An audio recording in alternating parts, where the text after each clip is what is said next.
Hello and welcome to BusyWorksBeats.com. I need you guys to smash that like button. We are back with the podcast, and I need you guys to add that energy to this video.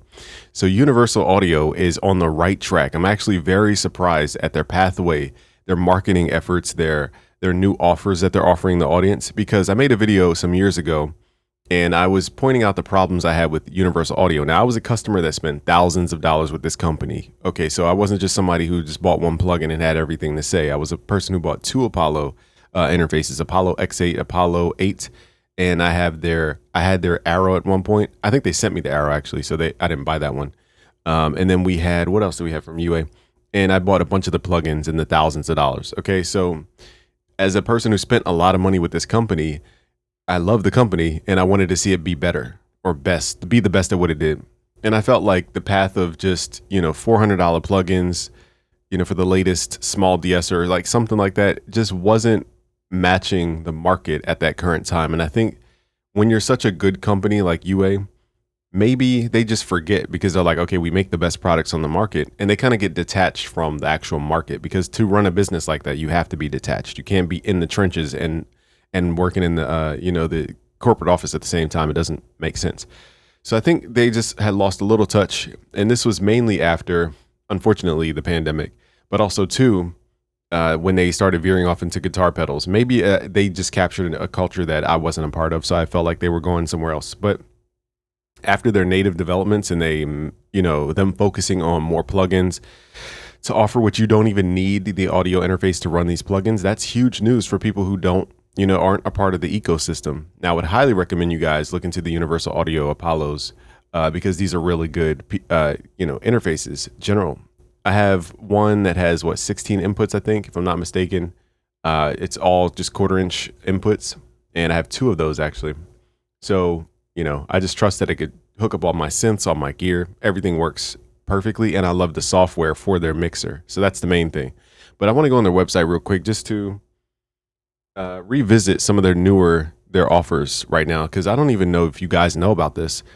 Now, would I recommend UAD over Waves all day, every single day, 100%? Because the thing about Waves is I got a new computer here, and it's on the latest Mac version, and I develop software. So I'm saying this from a software development point of view.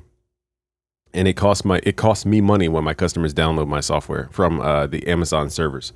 So I'm not saying this without skin in the game. My issue with Waves currently is that I got a new computer. This is a Mac Mini M4 Pro with 2 terabytes of space storage and 24 gigs of RAM. And I think that's all the specs for it. And I'm saying this to say, I got this for music production, video editing, and live streaming. It works perfectly for all three. So this is a perfect solution. So I'm excited. I'm getting all my plugins from my other computer onto here, even dealing with the iLock bullcrap where you got to transfer the license from one computer to a different one. It's like, bruh, my computers, they tend to crap out over time. So like the fact that these companies make us go through loopholes and all these hurdles just to get our software on a different computer is frustrating as a paying customer.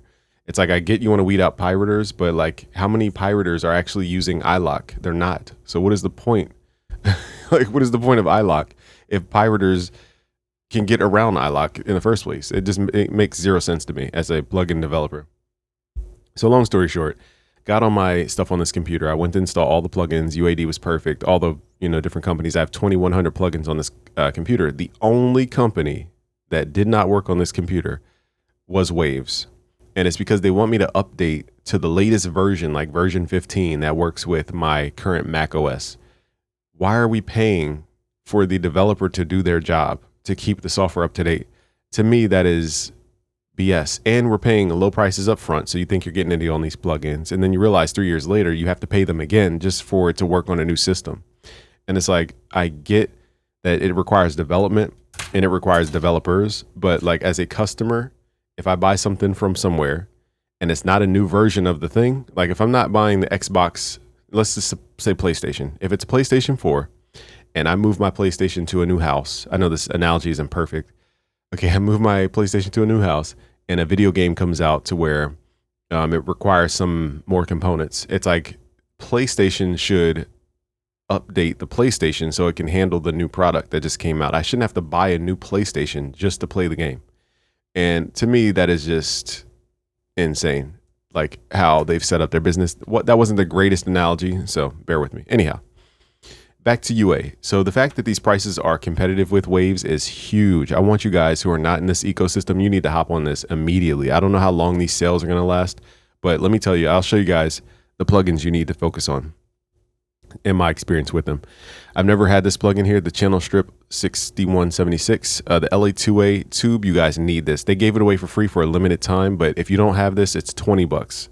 Get a great sounding compressor for 20 bucks. This thing was one of my favorites when I recorded my first album called 808s and Mermaids. I use this all the time for my voice. It sounded super musical. I wasn't really an 1176 guy for my style, but the saturation on this is just amazing. The Century Tube Channel Strip, I never really got into that one. The LA3A must cop for, I like it on bass mostly. It saturates the bass nice as a compressor. Now Streaky, I got to give credit to Streaky Mastering. He put me onto the Blueface 1176. So I kept using the black one, and I mean, it's kind of like I've gone to a studio where I record through a Sony C800 that goes through a Neve 1073 preamp. Pardon me, and then that goes into an 1176 before it hits Pro Tools. And so the 1176 was like hard boiled in my brain as the must-have compressor. And it's just like run-in-the-mill, kind of taming your vocals before it goes into the DAW type of thing. That's how I viewed it. So the black one was my standard, which I think you guys should grab. But I also think you guys should grab the Blueface one. So this one that's silver with the Blueface, this one is crazy because Streaky from Streaky Mastering taught us, basically the combination between, if you guys use the Blueface 1176 called Rev A and the, FabFilter Pro L2, those two plugins can make your vocals sound amazing. Just those two plugins, if you need a run-in-the-mill vocal chain, 1176 Rev A, the Blueface one, the silver one with the blue strip, and the FabFilter Pro L2, those two alone can make your vocals sound impeccable, even if you have nothing else on it. No EQ, no de-esser, no anything, just those. Now, if you have to clean up your vocal, again, you need other stuff, but if you record in a decent environment like I have behind me, those two plugins do magic. Okay, so that's what I recommend, is to get this bundle because it comes with the Blueface one. Now, I used to overlook the Blueface ones because I didn't understand the difference because I wasn't pushing it hard enough to know the difference back then. The Top Line Vocal Suite, I've never used that plugin. The Hitsville Reverb Chambers, I've never used that plugin. But if you guys want reverbs that just like are emotional reverbs, you want to look into stuff like that to create a custom sound, especially for sample makers out there. You want to get away from the fruity reverb too. It has a decent enough sound. But when you guys hear real reverbs and real rooms, you're like, why was I using fruity reverb too? Like I was just being lazy using the fruity stock plugins. And I'm not bashing FL Studio. I just want you guys to understand there's a reason there's a dedicated plugin for a chamber. It's part of the, if I'm not mistaken, the Motown sound is their chamber reverbs. I might be mistaken on the origin there. The 175B, I used this one time randomly on one, I think it was a Griselda beat we made in my commercial studio. And it came out crazy. This is good for acoustic stuff. Like I ran guitar in here. I ran acoustic drums. It was like a drum bongo loop. And we had real bass, electric bass. And that made it sound really good for like a Griselda type vibe. So I like that one. I clicked on it by accident one time and I just liked it. I was actually shocked that I liked it. The UAD guitar amp, I don't record enough guitar to know what this is. And I don't think I've ever had that plugin actually to even give it an opinion. Now, one cool intangible that you get with UAD stuff is that they've licensed out the actual name and the actual, interface that looks exactly like the gear. So you're actually getting an education on top of using these plugins. When you go to a real studio, you'll be like, oh, that's a 1073. Oh, that's an 1176. I know how it works before you even touch the thing. And that's the cool part, is that you'll start going to studios and being like, oh, you'll see gear and you'll know exactly what it does and how to use it. And that's an intangible that no other company can really do because they don't license, they don't have good technology and they don't have a good brand enough to license, with the actual manufacturers of this stuff. And also too, their quality is super high because they have the actual, I don't know how they develop, but I assume they talk to the actual manufacturers and they get the ideas and the schematics from them. Here's Helios Type 69. This one, I don't use that one, but from what I remember, it had a nice sheen on it. And if you're undecided on like what you guys want to grab, I'd recommend the bundles, because this is how I used to buy their plugins. Is I would buy the 6 plugin bundle, the 10 plugin bundle, and I would just pick the plugins that I wanted at that specific time. So I would recommend, if you guys have your eye on multiple plugins, just get the bundle and it save some cash there. So the Galaxy Tape Echo, this is really good. Now I think if you get their audio interface, it comes with a lot of plugins with the audio interface. So that's another incentive to go buy the audio interface. I'm not sure if they still run that deal, but I'm pretty sure they would, because it would make sense. So some of this stuff comes with the audio interface if you buy their audio interface. So the Galaxy Tape Echo, this is for sample makers. We use it all the time in sample making for R&B, yeet stuff, just any modern genre. We mess with that Galaxy Tape Echo. I went to a studio up in Canada called the Synth Palace in Montreal, Canada, with my best friend Jacob from Software Audio. And they had a real Galaxy Tape Echo machine. I forget the real like brand of it. I think it was Roland or something like that. But they had a real one, and I was like, wow, it looks and acts just the same. Okay, so we have UAD Sound City Studios plugin. I've never used that one. But again, the key here is that you could put things in a real space. So it feels like you're recording in a real environment. So if you don't have access to a studio, you could take your kind of flat sounding piano, even though this does have reverb on it, and then run it through a plugin like this to give it a space as if it's in an environment. So it feels like a performance.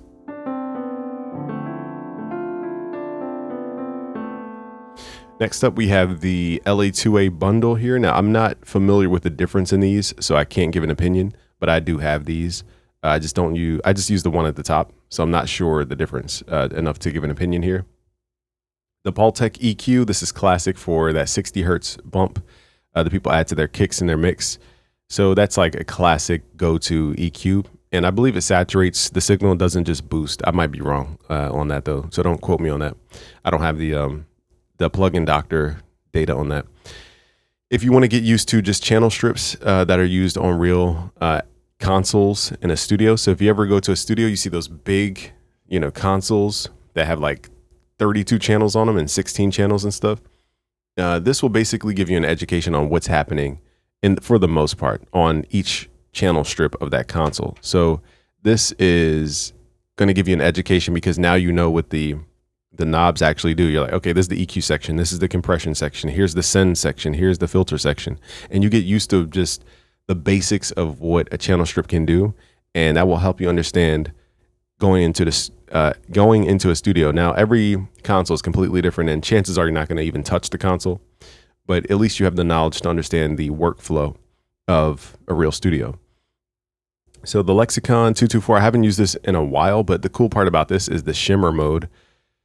So I forget how to turn it on. I think it's the reverb time. I would crank up the mid and the bass. And then if you go to, where is it at here? I think there's some kind of setting. I think if you click open, there's another setting where you can let me just open it up real quick. Give me a sec.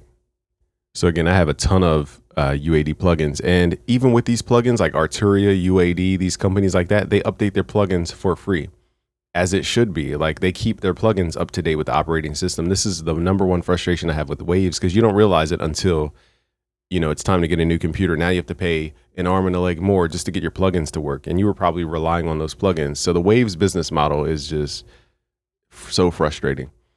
And UAD is looking more and more attractive because they give you the real deal plugin. It's not like the CLA 76. It's the 1176. It's not the CLA, what else is there? 2A. It's the actual LA 2A. Okay. So if you click open here, there's a pitch shift, and basically you can create a shimmery reverb. So this is great for sound design. Now it's on 100%, I think. So let's kind of blend this in. Let's give it a lot of reverb time.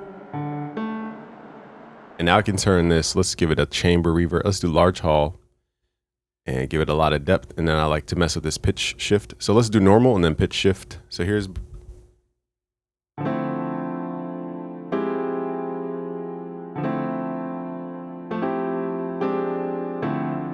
okay, now let's add this pitch shift. This is going to add that haunted texture because it's pitching up the actual reverb. reverb signal.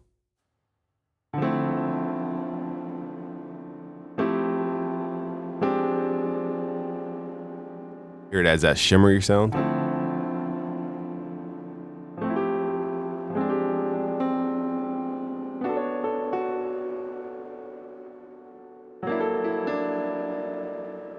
So that's something that's really unique about that plugin.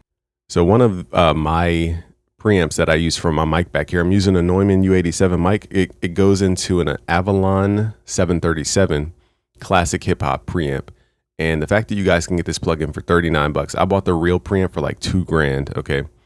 And I love it. It sounds really good on my vocals. So the fact that you guys can get this for $40 is pretty insane to me.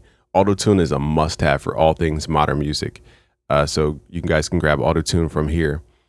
And now the thing is, I think you can get auto-tune FX from Entourage themselves. So, that might be a little bit cheaper. But if you want to support auto-tune through here, it works in their ecosystem. And I think the difference too is this is called auto-tune real time. So something that's unique about UAD that I've never seen in other companies is that they have like zero latency recording or something like that, near zero latency recording, which means the technology in the interface doesn't create that lag. So 5 milliseconds can mess you up. 20 milliseconds for sure can mess up your vocal recording. So they found a way where plugins can process fast enough in real time. Whereas the way audio works, from my understanding, is it works in like blocks. So imagine, hearing yourself, but you hear auto-tune like at 5 milliseconds, 10 milliseconds delayed. It's not going to act the same way as if you had the real time auto-tune correcting in real time. So that's a little bit of a nuance. It's hard to explain to beginners, but that is some technology that UAD definitely has the advantage over other companies. Now, the Voice of God plugin, I used to use this back in the day. I just don't use it because I just have different ways of going about the 808, but this is good for 808s. I used to use that a lot on 808s. Then you have the Pure Plate Reverb. I've never used that one, I don't think.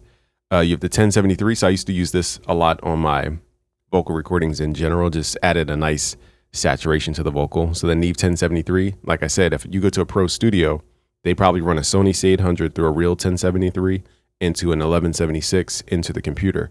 So this is the standard, the industry standard preamp. Okay, so if you guys go watch demos and just hear it for yourself or try the demo from UA, you guys will be able to hear this. Now, this one is not native. Okay, so this one, to be very clear, when it says native, this means it can run without an interface from UA. If it does not say native, then you need to run it through their actual interface because, again, of the technology they use to process the audio to make it sound like it's actually going through the analog stuff. And again, if you guys have multiple options, I recommend you guys go to the UAD custom bundles so that you could just grab a lot of stuff all at once. But these deals are pretty insane. So I'm going to skim this page. I'll go through like 2 more pages here. But I'm really happy that UA is making their stuff affordable and also native, because that was a huge barrier of entry. The world wants to show off how good UA is, and we're willing to support this company for a lifetime. I just thought, that the amount of hurdles we had to jump through was frustrating as a customer. And I felt like their newer products were leaning towards beginners, like podcasters and stuff, but it didn't have a ladder, like a value ladder. But now they're starting to focus on that value ladder. So I respect their, change in direction a little bit. And mainly it's just competitive pricing. Like UA is better than all these other companies. And I think the beginners, they lean to these other companies because they're cheaper. It's kind of like, Mixbus TV says this all the time. It's like you can buy right once, or you could buy a bunch of crap forever. And that's very true, but you don't realize it until you get the good stuff. And it's hard to, teach a beginner to not get enticed by the, the track spacer plugin or like whatever plugin that's out there. I'm just using that as an example. Or, what's a plugin that's just like, for example, people want to use a Vital instead of Serum. I'm like, nothing sounds like Serum. Like you could say it's an alternative all day long. Nothing sounds like Serum. And I can't, just because it's cheap or free does not mean I should recommend it. And that's the conundrum people have. So what I'm saying is people get distracted by the lower price stuff and they end up dabbling with not good software development. Okay. Hold on. My bad. That was a timer for my oven.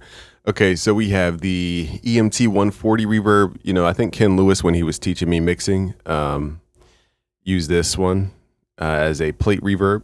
So plate reverb is good for like snares, vocals, different things. So I'd recommend this for people who want to understand what plate reverb is.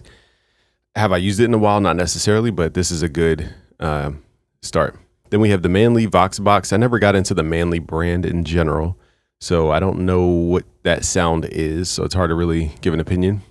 Sorry, I'm out of breath. I just ran up the steps, y'all. Capitol Chambers, again, it's this, you know, do you guys want the sound of those older records that had these like custom built rooms just to capture reverb? The AKG Spring Reverb, this is for like sample makers who want to do drum loops or make melody loops with a very specific reverb called a Spring Reverb. The Manley 2 preamp, again, I've never gotten to that ecosystem of the Manley stuff.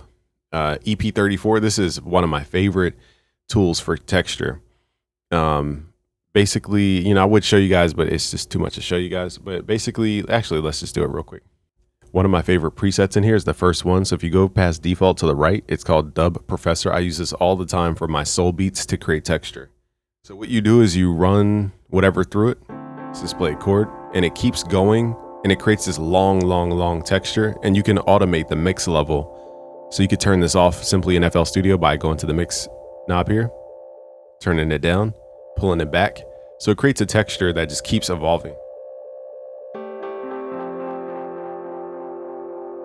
So I'll turn it up a little bit. So it almost sounds like feedback, like when you record a guitar, and it keeps building. So the more notes you play, the more textural it becomes.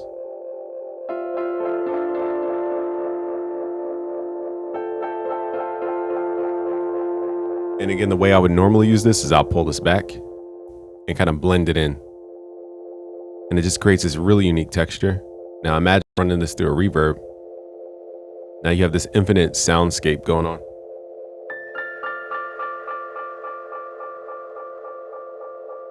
And again, it just stacks all these tones.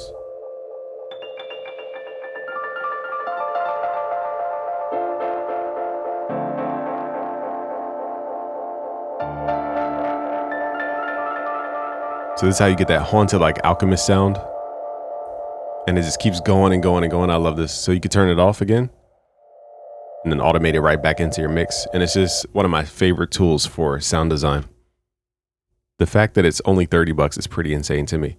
So again, the 10 plugin bundle, which if you guys see more than 10 plugins you want, just grab this one. This is what I used to get back in the day. The fact I used to spend thousands of dollars on these bundles. Okay, so you guys get this stuff for less than that. And then you got the EMT. This one is the one, again, I was taught from Ken Lewis. This one, he used a lot more because I remember the interface there. Okay, so they got a de-esser you guys could use. And it looks like they have 4 pages of sales. So I'm just going to skim this stuff, the last bit of stuff here. Now, this one is used in more of a Kanye type, Travis Scott type environment called the Inventide H910. And again, you guys got to be careful here because it recommends the Apollo. So you won't be able to just use that straight off your computer. So some of these require the actual interface. And then you have the AMS. This is good for like 80s reverb to create that like boom, boom, boom, boom, like that big reverb sound. I love this plugin for that 80s sound. Everything else here, Mog is good for like guitar stuff. I don't really use it as much. Now, I don't want you guys to confuse the Inventide H910 with the H3000. Okay, they're very different tools. Okay, so the fact that they even have a sale is pretty insane to me. Let's see what else they have listed on here. Now, there's so many products. Let's see what the subscription here says. It says special offer. Okay, so a subscription for the finest plugins ever. So this is, now that I understand how many plugins you guys have access to, I think Spark makes sense. So here is everything included with Spark. So the channel strip, the API channel strip, you have the Pultec, you have the Avalon, okay, the Manley. So this is for recording. So if you record the Avalon style, the Manley Vox Box, you have the 1073, and you got the Massive Passive for mastering. You got the 2 preamp. So is this, okay, those are just the preamps. Let's see what kind of compressors that are included. Now this monthly subscription is killing every other monthly subscription, period. Now the thing about UA is similar to, it's like hard to explain this. Like with FabFilter, you can pick a plugin that can be multiple things for multiple uses. UA, you have to know the plugin that gets you that specific use. Like for example, the SSL 4000 G bus is good for your drums, your master, or your mix bus in general. It just adds that final dynamic touch. Great for that. Manly variable very mu is good for, again, usually the final touch on a mix. The distressor here is good on a lot of stuff. Mixbus TV has a video about how powerful the distressor actually is. This is more of a versatile unit than a specific unit. DBX 160, I've always used that on like either a snare or a bass whenever I use it, but I rarely use it anymore. But the 176, I've used that on drums and more like acoustic powdery mixes.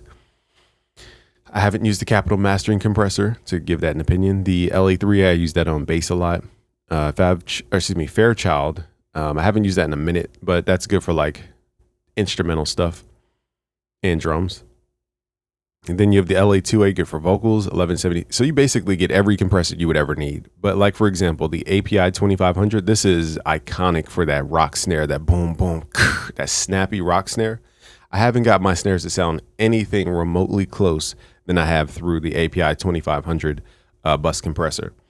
And so if you guys can get access to all these compressors, especially the 1176, basically everything you're ever going to need, and it's native. Let me double check to make sure this is actually native. So runs natively. UAD Spark plugins run on Mac and Windows. No UA hardware required. This is the membership that nobody's talking about. This is for sound designers. This is for recording artists. This is for mixing engineers. This is for music producers. This is the subscription that kills all other subscriptions. Waves subscription killed. What's the other one? Plugin Alliance. Maybe they have very specific plugins you guys want, so I won't say kills them because they have very like boutique plugins that do very specific stuff. But in terms of like run-in-the-mill stuff that you need to have to create an awesome sound, this should be the foundation of all subscriptions that we talk about.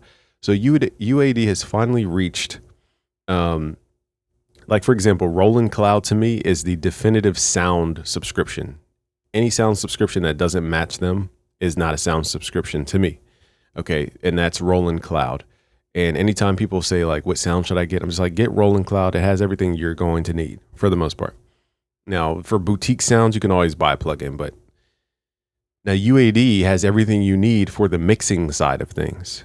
Okay, all in one. So this is the best subscription that I've seen for mixing plugins. And I'm surprised they give you guys all this stuff. So finally, it feels like the suite is where it needs to be to justify paying monthly for this stuff. So we have the Studer. So whenever you guys get into drum breaks and more acoustic stuff, you'll understand the power of tape because it creates a certain saturation and a vibe to the track that you can only really understand through more acoustic stuff, in my opinion. So we have the Studer A800. That's the one I like. It adds a nice crunch. The Oxide tape recorder, the Ampex ATR. This is the one I use a lot more. And I probably paid $300 for it or however much, or maybe it came with my UA. I'm not sure if it came with the Apollo or what. Anyhow, the Ampex ATR 102, that's great for most things. So I use that a lot because it has a lot more under the hood functionality. And then we have the top line vocal suite, which I've never used that. Okay, now is this going to give you a Fab Filter Saturn type of sound? No. Is it going to give you a standard clip type of clipping sound? No. Like there's certain plugins you have to go to the manufacturers and developers to go buy. And I think UA just does classic gear very well. Do they do the nuance like gold clip stuff? Do they do the standard clip, like I said, or the Fab Filter Saturn type of approach? Not necessarily. Or the ice. They're not, in my opinion, UA does classic very well. And I think they're moving into more products that can compete against, a Fab Filter or I had a product in my head, but it's slipping my mind here. Basically like the Fab Filter Isotope, how it can do a lot of stuff, but it's not branded as here's the vintage way to go about stuff. But I think UA has their advantage because it's branded as this is the gear you see in a studio. Whereas the other stuff, people have to wrap their head around, the new Isotope Maximizer suite. Anyhow. So the saturation stuff is dope. Let's see what kind of reverbs you got. So you got studio spaces, you got chamber reverbs, you got rotary speaker. That's really unique. You have a chamber reverb again. You have the tape echo, which is a sound designer's dream. You have digital reverb in the 2020 in the Lexicon 224. The Brigade course is just good course in general. Studio D, great course. Pure plate reverb, you got that, and you got the vocal suite there. So cool reverbs. Now I've never messed with their instruments, so I'm curious what their instruments sound like. I might sign up for this because I did not know they offered this much stuff.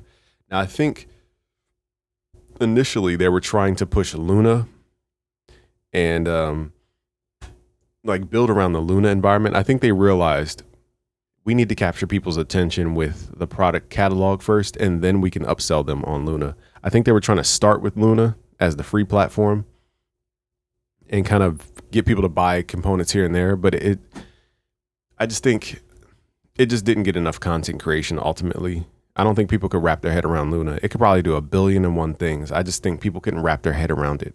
And so it was a hard lead magnet to get people in the door. But when they see an 1176 for $30, that's a lead magnet to get people in the door. Then we talk about the Luna. So I think they realized that, if I had to guess. So here we have the Moog Mini Moog, and we have the B3 organ, the piano here, some kind of synthesizers. So I'm curious to see what they sound like if the quality actually sounds like a hardware synth or if it just sounds like your typical digital synth. So I might even grab this subscription just to test this stuff out. And then they have guitar amp stuff as well. So if you're a music producer and you're trying to learn mixing, get this subscription. This is the pinnacle of all mixing subscriptions. Again, there's other companies. Waves, I told you guys the issue I have with Waves. Like, you don't realize it until 5 years down the line. It's very frustrating with Waves. So I know every company has their thing, but to avoid that headache, I wouldn't go with Waves. Plugin Alliance, again, they have very specific things. So it just depends on what gets you inspired. But this should be the foundational subscription for all things mixing, in my opinion. And the only competitor I could think of is like a FabFilter. So if they do have a subscription, I'd be curious to see. But outside of FabFilter, UA has a lot covered. All right, so let's see what the offer is here. Let's see if this is fair. So, okay, this is my email here. Let's see, choose your plan. Okay, so it's only $20 a month. That's nothing. Like, you guys get access to thousands. Like, I had to spend thousands of dollars to get all these plugins to work together. So even if you bought the plugins separately, let's say, and you're like, okay, you spent $200 on a bunch of plugins, that's 10 months worth of time, or excuse me, 10 months worth of time that you basically bought at once, which is fine. But then you might be missing plugin 8, 9, 10, 11, 12, 13, 14, 15 to get you to that final, touch. So you're going to have to end up getting the subscription anyway, or you have to spend another $500 on the rest of the plugins. So it just makes sense. So let's say you had to spend to get all your plugins. Let's say it cost $1,000 or $1,200. What's 1,200 divided by 20? Let me open up a calendar here. So here's the calculator, not the calendar. So let's say you had to spend 1,200 on the high end. I've spent way more than this on the plugins. Let's divide this by 20. And let's see how many years it would take you, or excuse me, how many months it would take you to even remotely spend that. Okay, so it says it takes 60 months. So 60 months is 5 years. So let's divide this by 12 to see how many years that would take. So this is 5 years of time. Okay, 5 years that you are saving basically by going with a monthly plan. And you get to just, if you guys don't want to use it, you could just say, I'm done with it. Whereas if I bought the plugin, I can't send it back. Okay, so that's the advantage you guys have with this new subscription model. Now, what I would love to see with the UA stuff is, copy the Roland model, which is, hold on one second. So something that separates Roland Cloud, not only the quality is supreme, it sounds just like their keyboards, you also get what's called a loyalty program. So I think if you subscribe for a year, you get access to own one plugin out of the plugins they deem ownable. I think UA should copy that format, because if you think about it, a person spending the same amount, let's say, let's put it this way. Now, the on-sale plugins, these might be different than the average priced plugins, but let's say, I'm adding up the first row here. So it's 30, 50, 80, 100. So it's about $100 per row on average. I'm just kind of rounding off just for this example. So for 4 plugins, it's about $100 currently.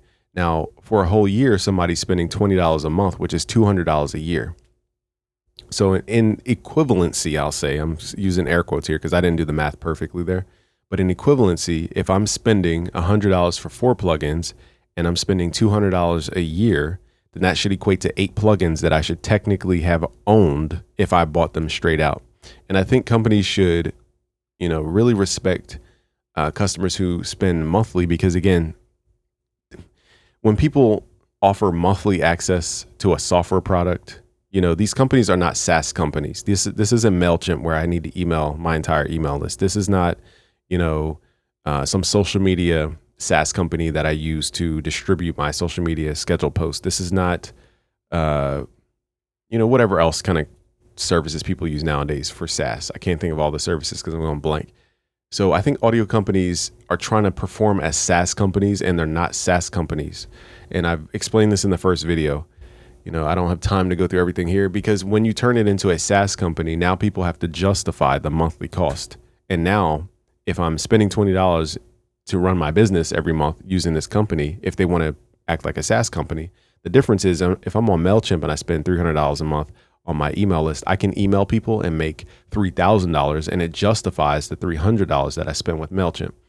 Now, UAD, you have to niche down to people who are only business owners and only operate at a high level that are profitable, in order for people to justify saying, okay, if I spend $20, I need to make at least $200 off of this monthly subscription, or else it's not worth it.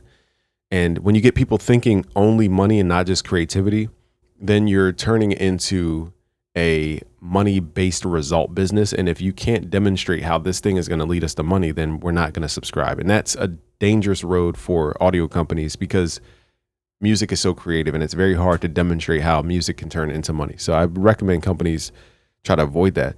And the way they can avoid that is simply adding what's called the loyalty program, which means that if I feel like I've hustled and spent a lot of money with this company over time, or forgot to cancel even, and I realize, I racked up a year of subscription with UA, they should honor that and say, you've been loyal for a year. Here's your $200 worth of plugins, or, here's a custom bundle equivalent to $200. Here's a coupon or something that's equivalent. So now I can actually own those native plugins because it's the same amount spent in the store regardless. You shouldn't have to make people rent and then have to buy the actual thing after they've spent, however much it is, like the equivalency. You shouldn't have to force them to buy it again, basically. That is kind of like where people have to draw the line. These companies are not SaaS companies. Okay, so anyway, so that's what I think they should add to this to make this an ironclad offer. Okay, so it says we will notify you 3 days, always expanding a library. So again, I don't think UA even needs a free trial. So, if you guys do watch this video, you don't need the free trial. If anything, free with credit card, make it a 14-day trial. But the free stuff, I don't think this company needs that. I think, they can get straight to it for $19.99 a month. Maybe just give people confidence to know that the loyalty program, if they subscribe for a year, they're entitled to one plugin or one.